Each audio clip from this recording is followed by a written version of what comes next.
Thank you for staying connected. It's Daybreak, Tuesday's edition. Wishing you live from a broadcasting service. I hope you're having a good time. It's public holiday. It's a time to spend with your family. Hope you're doing that. And for those other persons that are looking for money, okay, go ahead.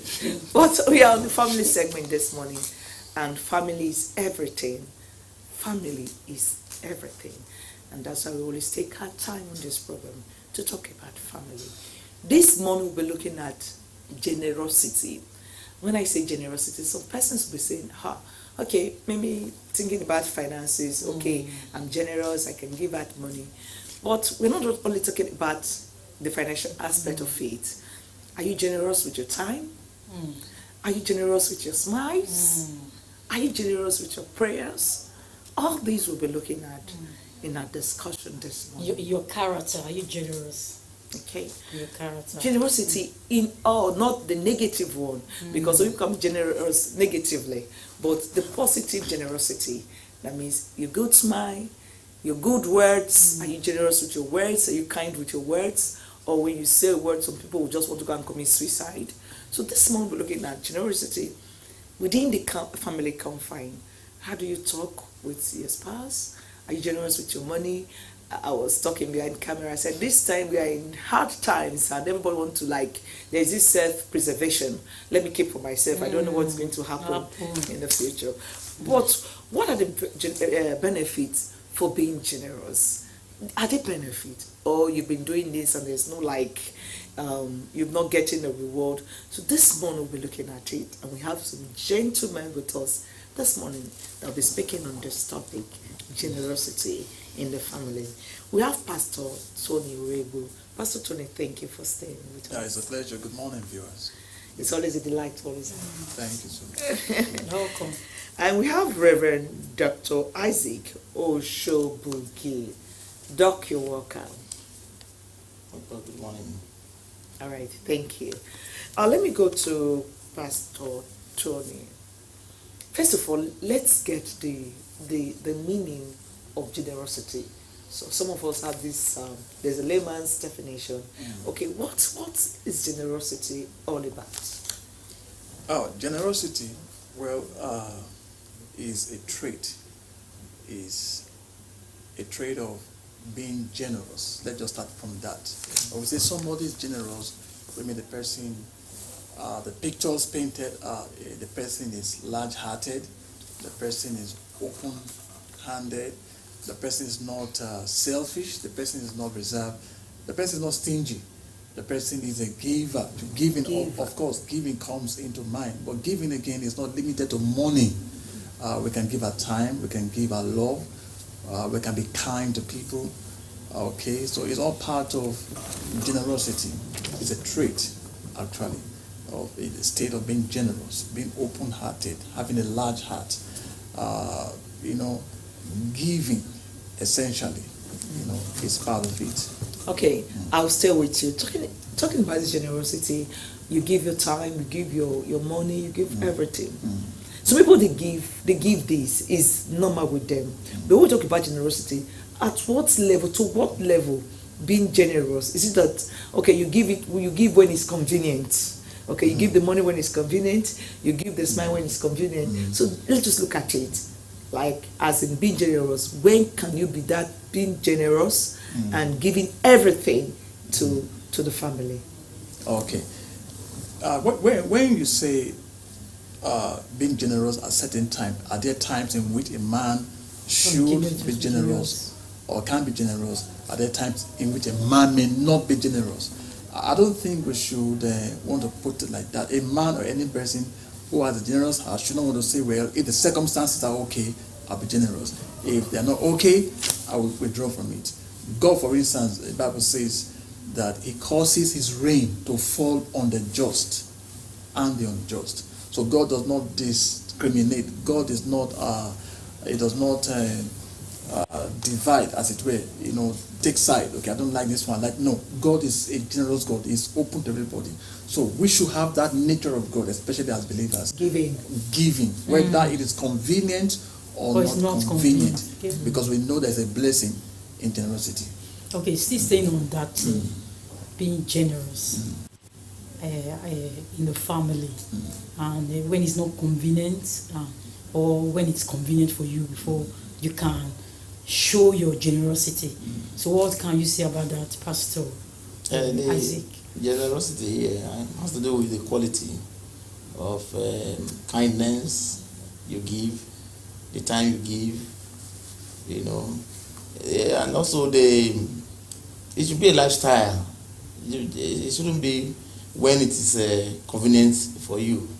Your attention is also part of generosity.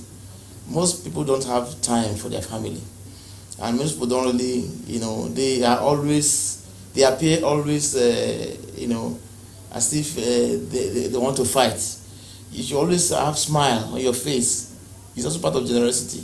When your children see you coming home and you are smiling, each time you come, they rush towards you. They know that that they is back from somewhere, and it must come with something for the children, or for even the wife. So when you are not always coming home with anything, with smile, you are not having time for your family. When you are not around, they don't miss you. When you are generous, they always miss you. Daddy, when are you coming back? Daddy, we are missing you.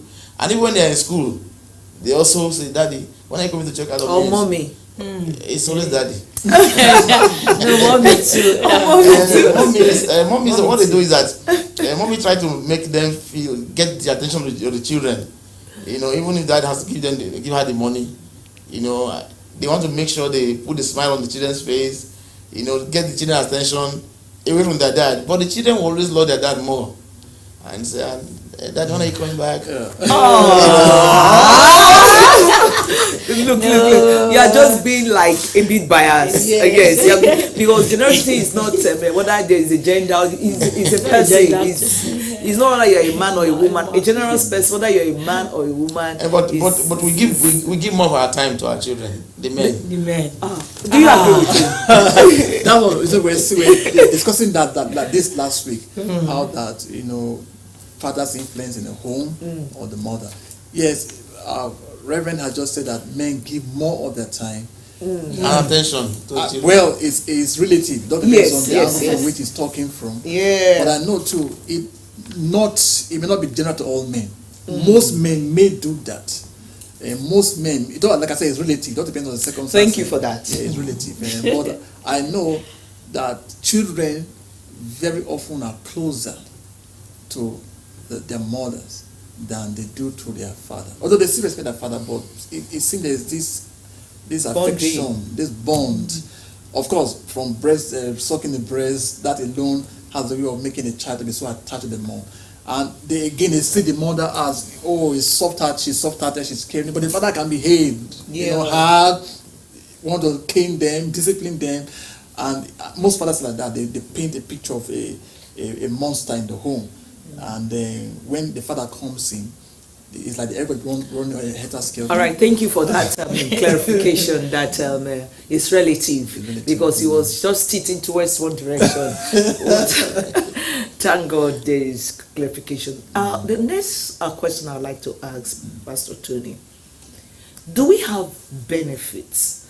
Because some persons will tell you that I want to take care of myself. I have to survive on my own.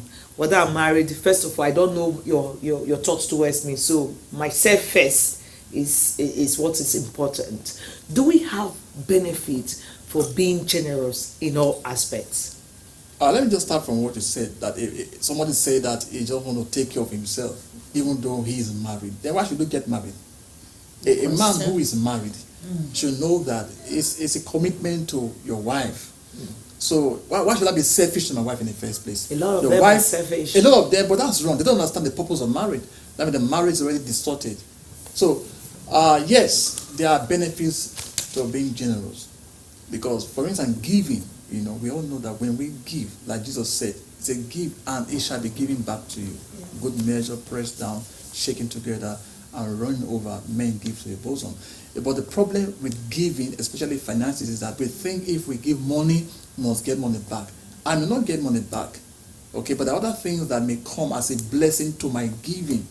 For instance, I've seen a case where somebody gave, maybe he was kind, he did something, not really in church, or maybe somebody that was poor, a widow, and he had this impression to reach out to that person. That act of kindness to that widow or that poor person could just avert an accident that may have happened to him, or a deliverance could just happen to any of his loved ones or his child. So we should learn to know that, we should know that there is a blessing in reaching out, in being generous, because whatever you do to others, you know, that's a way of coming back to you in blessing, because God is not unfaithful to forget a labor of love, like the Bible says. So there's a blessing in being generous. Can you add something to that? When you are generous and there's no condition attached to it, you just do it because it's your lifestyle, it's your nature.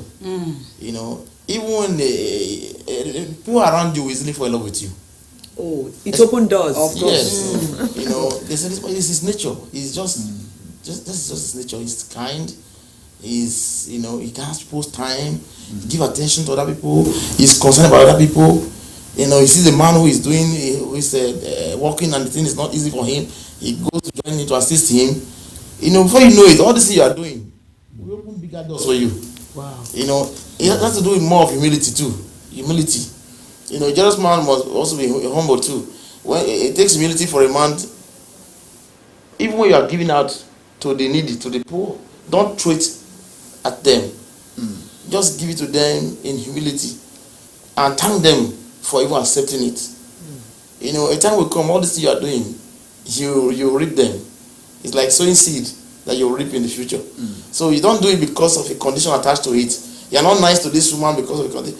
In the process, I've seen a case where a man says, you were so nice to me, I'll give my daughter to marry. You were so kind Without to me. even asking. Without even you asking. You know, someone had to go and beg, please, I want to marry your daughter. I said, no, I won't give my consent on that. But this one, because this guy never came for that, and he was just, say, what will I give to this man? For being kind. Say, for being kind to me. Generous. He has been there, he has been generous. Say, come, I have a daughter to give you for a wife. Don't bother about the price. Just take her as a wife. So it opened doors. Okay, Reverend Tony, is it natural to be generous? Okay, when you say is it natural to be generous? Well, whether it's a gift, some I persons think are gifted to be So like generous. gifts. some people are maybe I will just say they are extra. Maybe it's like, for instance, everybody can pray, but some can have this grace to pray much more. So we should, by the fact that we are made in God's image, should be generous. But because of the sin nature, man is selfish. This is me, myself, and I attitude. So it ought to be natural. But the case where sin, like I said, is a fundamental problem, this selfishness is in man. There are some people who are extra, they go the extra way to being kind. They are like Reverend said, people know them in the street. They're always greeting people. Yeah. They are kind, Helping reaching people. out, helping people. Not because you're my person, but I just felt that this person is in need, and I should. So I think it is human nature. We should learn to be kind. We should learn to. I don't need to be a Christian to be kind or whatever. I should be kind because I'm human. I should be humane. I should have compassion. Meek of human kindness. Exactly, and not to be hardened, not to be to myself alone, living for myself. No, it's wrong. It's not the nature of God. In fact, God is a benevolent God, and we can see His benevolence even in nature. So what have I that I've not received from God? No matter what, you say, it's my hard-earned money, I labored. It was the grace of God that helped you. Because if God's grace hadn't helped you, even with all your effort, your skill, you will still fail. There are people who are laboring so much like elephant but eating like ant. So if God has done you well and He has done us well, let's reach out to those who are less privileged. All right, let's take it to the home right now. If the husband is generous and the wife is selfish, for instance, so how can he cope? This man has been being the one providing. He's been the one to doing the work. He's the one always trying to appeal, Madam, oh please, I offend you, please, I'm sorry. He's been the one doing all this, and the other person is not reciprocating in such kind of situation. What can the other person? Will the person say, I want to change, I want to be like this other person, I don't want to care anymore, I don't want to be generous? what can the person do when you are showing kindness, you're being generous, and the other person within the family is not doing the same thing? Even though we are not doing whatever we do because we want to get a reward, but again, it's natural for me to expect a return to whatever I do. I'm showing kindness, I'm reaching out, I'm maintaining peace, I'm trying to make sure that this home is built, but my partner is not even responding, she's not contributing. We're talking about the man I'm doing that, she's not contributing, she's not, she just to herself, self-centered, even to the kids, she's selfish. Even no matter how strong steel is, under a very hot temperature, it may start bending.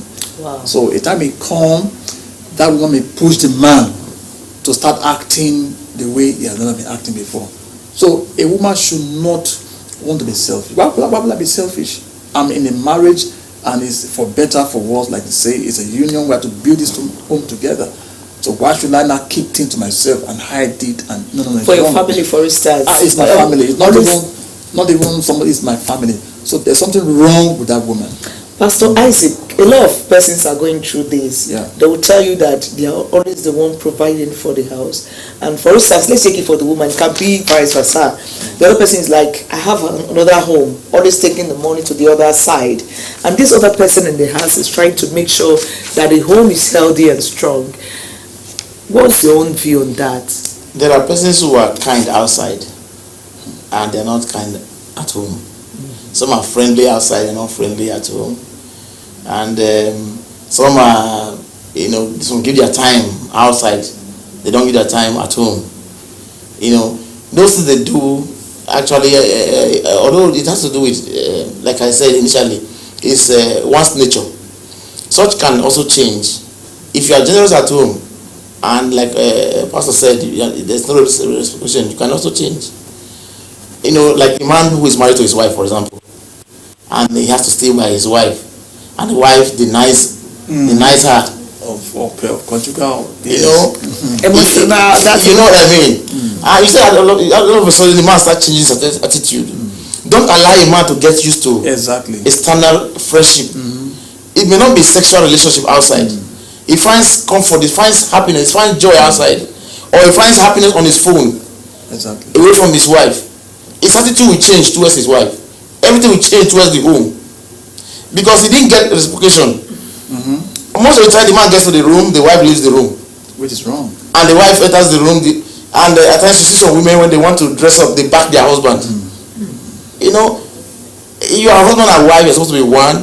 You don't hide nakedness from each other. You are entering the house, your wife is, she's trying to dress up, and she sees you coming, she goes to another room to change, to dress. She's already telling you that you are not one. Those things it takes your attention away from the house. You prefer either you make more calls outside, on the phone, still more on the phone, or you enjoy having, gist with other people. What would have been put into the house, you put them outside, because you're not being, what you're trying to bring in is not, there's no reciprocation to that. So there are also one of the things that there are men who don't flirt. They don't flirt outside. But what takes them out is they want to find happiness. Maybe the wife is going to school, for example. The woman is always studying. He doesn't give his husband attention. He's always busy with work. Either reading, doing one thing or another. When the man wants to have this with her, she's sleeping.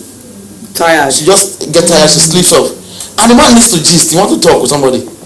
So you see, instead of disturbing her, she will leave the room, go to another room, and begin to make call. Stay on the phone. Either do video call or do WhatsApp call, or just keep himself busy. Yeah. You see, the attention is already shifted away from the house. Because that generosity is not being reciprocated. It's coming back from home. He must buy something to the house. Daddy, welcome. He buys these things to the house just to kind of get the attention of the home. But that reciprocation is not there. At times you could just buy him a small gift. It could be chocolate. Yes. And say, honey, chocolate for you. She just take it from you and put it on the table. It is so annoying. Right. When you give your wife chocolate, for example, hey darling, thank you so much. Oh, I'm so happy, I like this. Even she doesn't like it, I like it. But by the time he takes it from you and just drop it on the table, it's like she didn't just value it. It's so painful, So, and these are things you could give to outside that's not even related to you. Say, oh, thank you, to be dancing. They'll be singing and be praising you. But just give this one to your wife. She just tells you, just take it and put it there. Like she didn't just value it. There's nothing you give to her that she will value. Even if you give her just one sweet, the way she places value on it will make it to bring bigger things to her. You know, but by the time you just commonize it, if I've been around that kind of person, you just feel like. It's both ways. For instance, some women will go to the salon, spend like hours to make their hair, so in order to look very beautiful for their husband, and they will come home. The husband will not even recognize that she like spent hours to take care of her hair, not even any appreciation to say, honey, you look different, you look good. So some women will just like, I don't want to do this anymore. It doesn't look. Let me go and barb the hair. Do you also know that there are some women? They try to make people feel that they are too attached to their husband when others are there. When they are with their husband, they even want to touch their hand, leave my hand, but when they are outside, they tell people, my husband. That's outward show now. Okay, all right, sure. Then now conclude. You're not be used to appreciating her when she makes her hair and look good. Now he knows that she knows that you're angry. Now she wants to impress you by coming with that kind of hairstyle. You pretend not to have seen that. No, what I'm trying to say. I will close with this. What I'm trying to say, Peg, just hold on. What I'm trying to say is this: that up to little appreciation goes a long way from both sides. Yes. So if your wife prepares a good meal, thank you for this good meal. Those are little show of generosity than just like, it's your right to prepare me for me. You take things for granted. So to make the home healthy and more stable, those little bits, not all about money.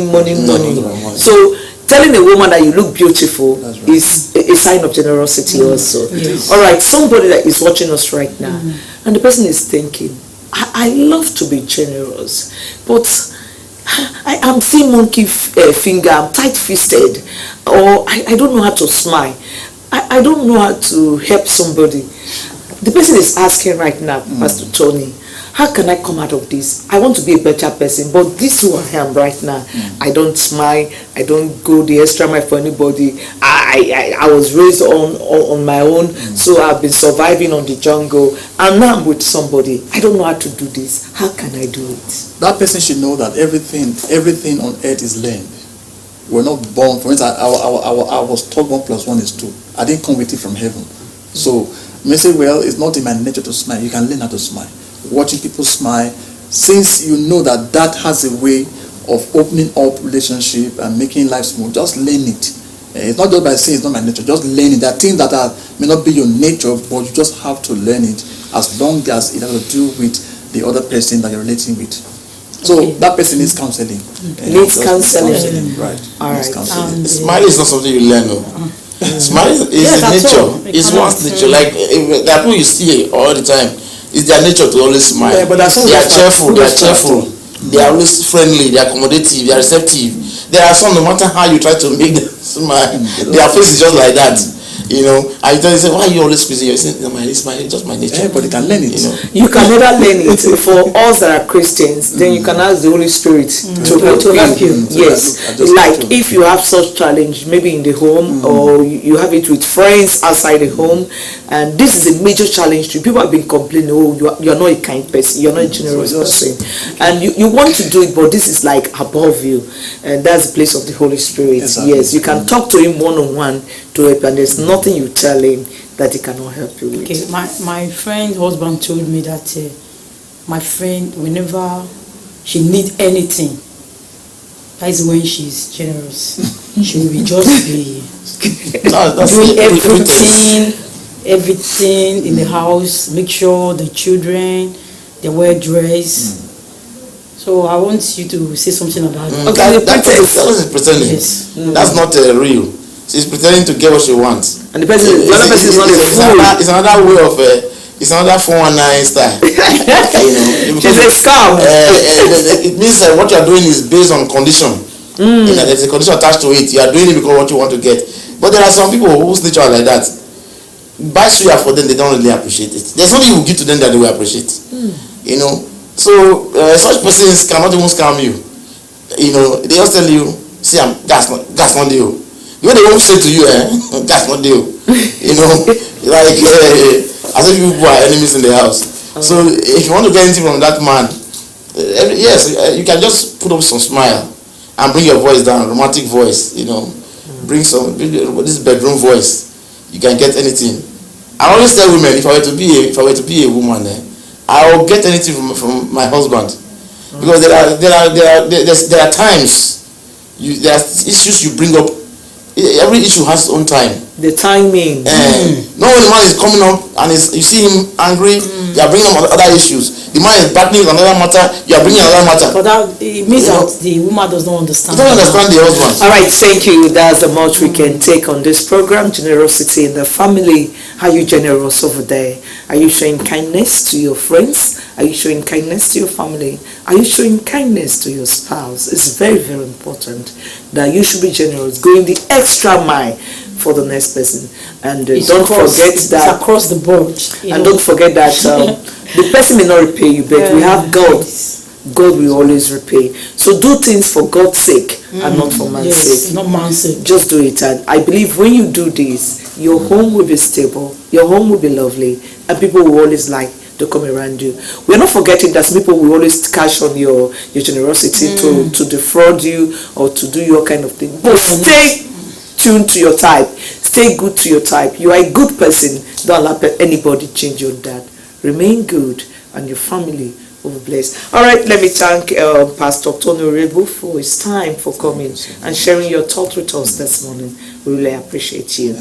Reverend Dr. Isaac Oshobuge, thank you for your thoughts this morning. Thank you, sir. Looking forward to seeing you in other discussions. That's the show this morning. Daybreak continues after this moment. Please don't go away.